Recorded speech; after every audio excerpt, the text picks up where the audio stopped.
My favorite part about competing in Formula Drift is the challenge. There are just an insane amount of world-class drivers here from all over the planet that are all competing for one thing, and that's to not only win an event, but to win a championship. And to be coming out here since day one and being on the podium since the very first event up until this very year is great. And just to know that, you know, we still have what it takes to come out here and bring a winning car and a winning team to go out and do the best that we can for our partners and for ourselves.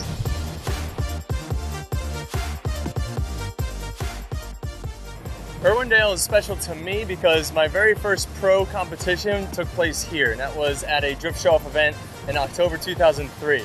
It was actually the beacon that was, I guess you could say, lit where I came out in search of chasing a professional driving career.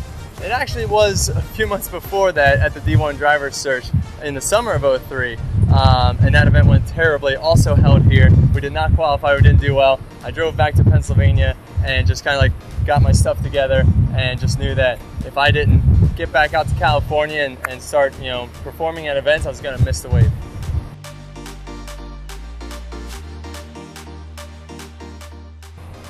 For me, the best part about drifting or just driving in Formula Drifting itself is just that perfect chase run.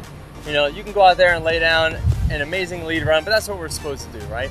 And so to be able to go out there and just go door to door from the first turn all the way through the exit with no mistakes is, I mean, nothing gets me, you know, more riled up than that. Coming out of the car, hands kind of shaking, everything else. So you just know that that's the ultimate rush.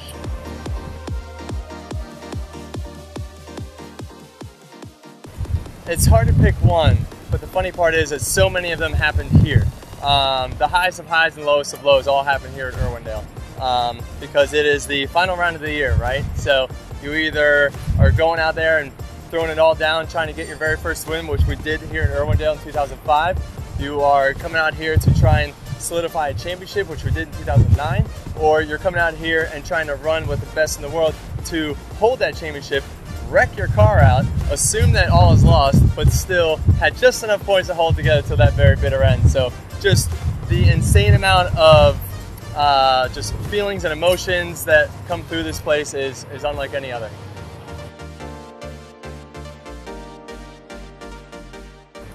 What I love about using ACT clutches in my vehicles is the incredible reliability. We have had ACT clutches in our cars for decades in all different builds, even back before I was a professional driver, and just the sheer number of applications that they have to know that you can get the perfect clutch for your car, your power plant, and be able to handle the abuse. What I would tell any young person who wants to get into drifting is to buy anything that is rear-wheel drive and reliable and just get out to the track. Doesn't matter what the car is. A lot of people get too hung up on the build and having the perfect car, the perfect look, or whatever it is, but if you want to be a driver and you want to compete, you just have to be behind the wheel. And so just getting something reliable, getting to the track, and just running those laps. And lastly, just to touch on the driving aspect, like I said, just a lot of people who want to get into drifting, I can't beat it into the ground enough. You just got to get behind the wheel and get driving. Don't worry too much about the build. Seat time is what builds a great driver, and keep it off the streets and on the track.